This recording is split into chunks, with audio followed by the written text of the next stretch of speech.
Suka. Suka banget. Suka, Bu. Suka. Pernah baca novel apa? Laskar. Silakan baca, Bu. Intan, Bu. Mari puasa, Bu. Oh, Mari Puasa. Ya, Ada lagi, Bu. Laskar Pelangi. Laskar Pelangi. Nah, ketika kalian membaca novel, di situ kan terdapat tulisan-tulisan yang menggambarkan suatu kejadian itu kayak seakan-akan nyata. Kalian itu bisa berimajinasi seakan-akan tuh tahu gambarannya tuh di situ. Kalian tahu nggak itu karena apa? Karena apa? Kalau tulisan yang ada di novel itu membuat kalian berimajinasi seakan-akan suasananya itu kalian tahu. Nah, itu karena apa? Nah, betul. Ada lagi yang tahu? Karena apa? Pemilihan kata. Terus ada apa lagi? Kan biasanya kalau di novel itu ada gini, rintikan hujan. Nah, berarti sudah kebayang suasananya ya. Iya. Nah, oke. Itu termasuk dalam teks deskripsi. Yuk, kita kenali dulu apa sih teks deskripsi itu. Teks deskripsi adalah berarti pemaparan atau penggambaran dengan kata-kata secara jelas dan terperinci. Teks deskripsi memaparkan objek nyata seperti benda, tempat, makhluk hidup agar pembaca dapat membayangkan gambaran fisiknya secara akurat. Tadi Ibu tanya kalian sering baca novel. Nah, biasanya kalau di novel itu apa yang biasanya kalian tuh kayak wah, seram banget nih. Itu biasanya di bagian apa?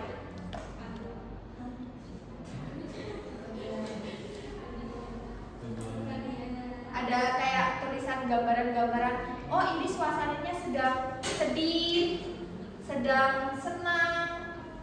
Kan biasanya tergambar ya di situ karena tadi kata si Jevanya kalau teks deskripsi itu bisa terlihat dengan kata-katanya.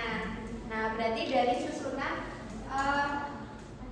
kalimat diksi-diksinya itu bisa menggambarkan kayak kita tuh kebayang, oh di sini tuh deskripsi suasananya tuh sedang sedih, terus di situ ada siapa aja. Misalnya di novel kalian baca itu ada misalnya cerita tentang anak yang durhaka. Nah, itu bisa.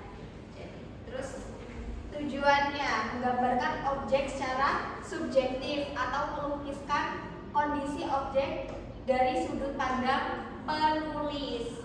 Nah, jadi si penulis ini atau yang kalian sering baca itu yang novel itu tuh bisa menggambarkan secara nyata kepada kalian si pembaca ya. Nah, melalui deskripsi. Nah, di sini ada 3 ciri utama teks. Yang pertama itu objek bersifat khusus, mendeskripsikan objek secara spesifik dan personal. Misal kucingku si hitam. Terus semisal bonekaku yang lucu. Nah, itu bisa ya. Jadi objek dan spesifik atau bersifatnya itu personal. Lalu yang selanjutnya itu ada isi konkret dan rinci. Isi teks diperinci menjadi bagian-bagian terkecil menggunakan kata khusus. Misal merinci warna bulu, desir pasir, bentuk ukiran.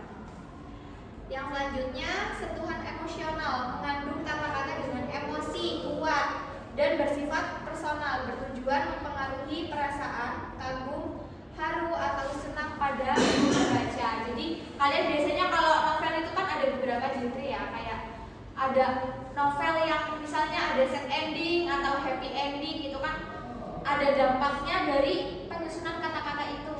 Jadi kayak emosional kalian itu terbawa, kayak cerita ini sangat sedih sekali karena endingnya sangat sedih. Ada juga yang bikin kalian tuh bingung karena endingnya menggantung. Nah, biasanya seperti itu ya.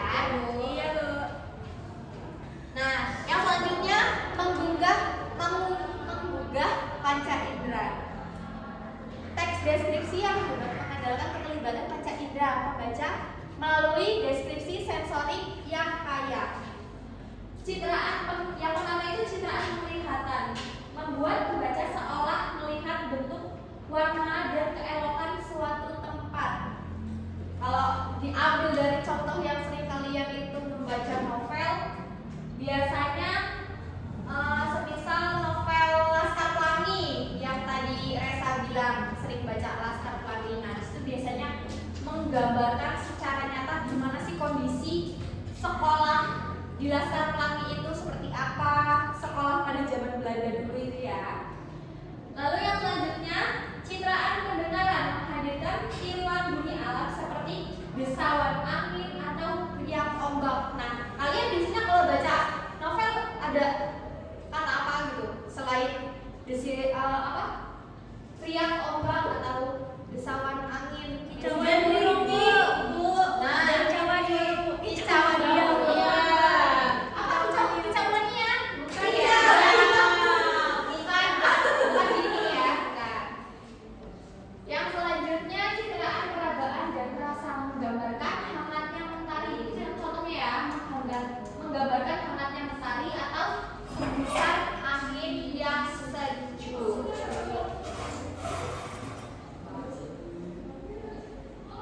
Panca indera dalam teks. Penulisan penggunaan kata-kata konkret untuk memicu 5 sensasi penginderaan. Ada yang tahu di sini kita punya berapa panca indera?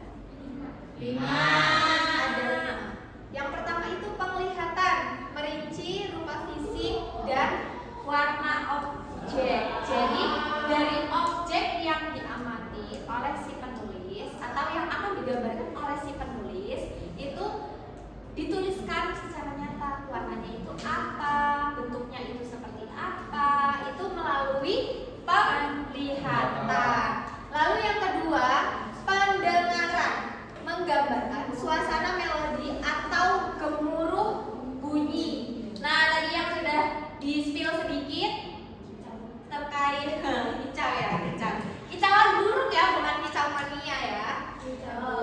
Nah, yang selanjutnya ada perabaan, menyampaikan tekstur kasar, halus, sejuk. Nah, misal tadi boneka yang lembut, misalnya kan bulunya itu lembut ya. Itu dari perabaan.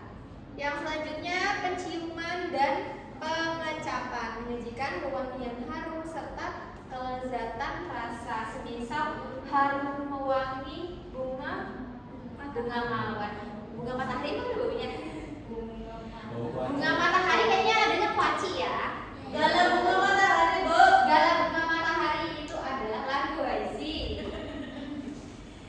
Waisi kurang konsen ini.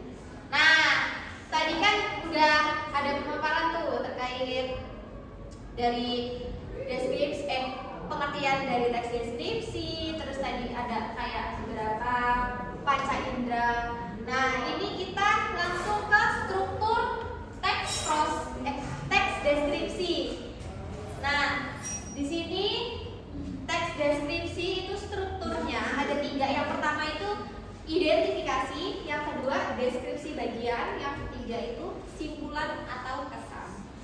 Nah, pada bagian awal yang identifikasi ini bagian yang mengenalkan nama objek, lokasi atau sejarah, makna nama atau gambaran umum lainnya tentang objek tersebut. Yang selanjutnya itu deskripsi bagian. Itu berisi rincian detail objek berdasarkan apa yang dilihat, didengar, dirasakan. Penulis membagi objek ke bagian terkecil. Yang selanjutnya itu kesimpulan dari identifikasi dan deskripsi. Jadi kayak simpulan dari hasil teks deskripsi yang kalian buat. Yang selanjutnya ini jenis-jenis teks. Di sini ada yang pertama itu deskripsi subjektif. Deskripsi subjektif ini menggambarkan objek didasarkan atas tafsiran kesal personal penulis. Yang selanjutnya itu ada deskripsi objektif. Itu penggambaran keadaan objek apa adanya tanpa opini penulis, murni sesuai kondisi nyata di lapangan. Yang ketiga, deskripsi spasial, penggambaran objek yang berupa tempat, ruang, benda, atau lingkungan sekitar.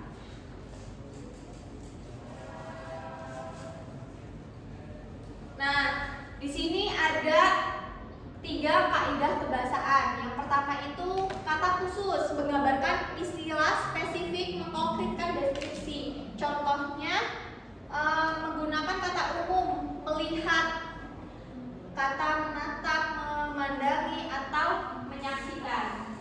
Yang selanjutnya itu ada majas personifikasi. Itu gaya bahasa yang mengutamakan benda mati seolah-olah hidup. Ada yang tahu? Contohnya seperti apa? Majas personifikasi, benda mati seolah-olah hidup. Nah, betul.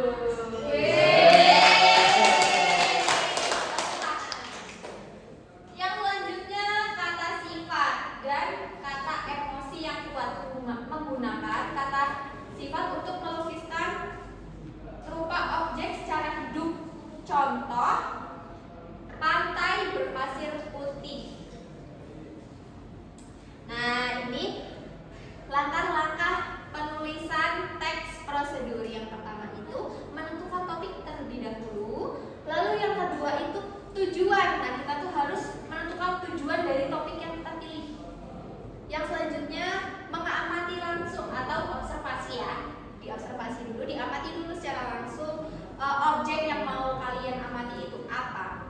Yang selanjutnya itu kerangka buat draft bagian susunan identifikasi deskripsi yang tadi itu ya, yang struktur tadi ya Bu. Nah, yang selanjutnya mengembangkan. Jadi kalian itu menggunakan diksi-diksi untuk menggambarkan teks prosedur ini biar si pembaca menggambarkan, oh kayaknya nyata banget ya dari tulisan-tulisan ini. Nah, itu jadi melalui diksi-diksi kalian harus menggunakan majas-majas seperti tadi, majas personifikasi atau majas yang lainnya. Yang selanjutnya itu kalian periksa kembali dari hasil yang sudah kalian susun. Ada yang mau ditanyakan? Paham? Cukup. Paham. Kalau mau tanya aja, nggak apa-apa. Udah semangat mau tes ya? Iya. Pulang Bu. Di sini ibu sih sebenarnya gak mau kasih kalian tugas ya, karena pasti kalian Males. capek ya, Bu. capek banget. Bu. PR aja Bu, PR. Udah ada PR ini singkat banget karena hanya bagian kecil aja. Kalian itu hanya mengamati dari sebuah gambar aja. Nah, kalian deskripsikan sedikit aja, nggak usah banyak-banyak.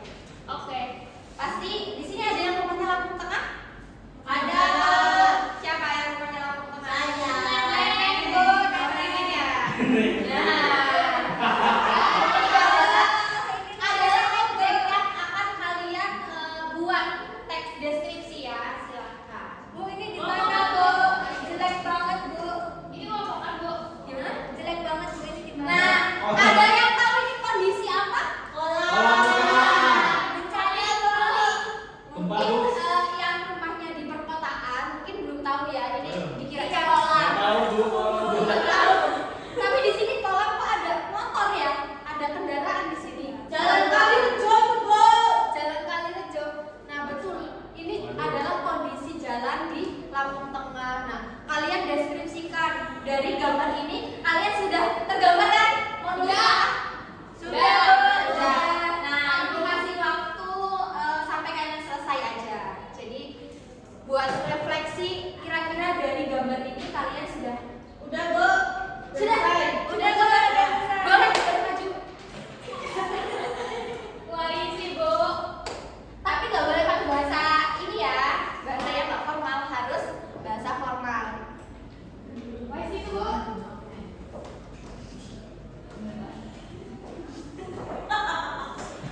kelas 7 yang sudah bersemangat hari ini untuk mengikuti pelajaran.